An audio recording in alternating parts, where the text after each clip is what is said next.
Welcome to the Tech Egg. Don't get scrambled. Enjoy the video. You start by confirming prerequisites: your device OS, available storage, and a backup of the app data. Once done, enable unknown sources or the installer permission so sideloading is possible. This is required because the store won't let you install older packages.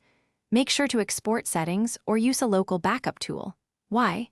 Because restoring state avoids lost logins and preferences.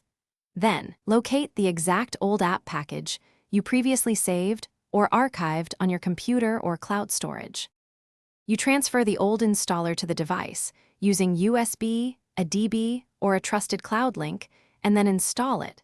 Accept permissions only if they align with the app's original needs. Once installed, disable automatic updates for that app in the store or package manager so it won't be replaced. Next, open the app and apply compatibility flags or runtime tweaks if the system offers them. This prevents crashes and explains why the app behaves differently on newer OS builds.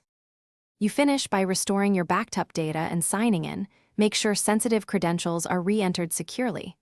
Then lock the app's version, revoke store write or update permissions, or use a local firewall to block update checks. If the app misbehaves, try clearing its cache, toggling key permissions, or reinstalling the same package. These steps fix most incompatibilities. If nothing works, one key troubleshooting tip: revert the last system update or use an isolated legacy device to avoid broader system conflicts. Thanks for watching. Consider subscribing if I helped unscramble your problems.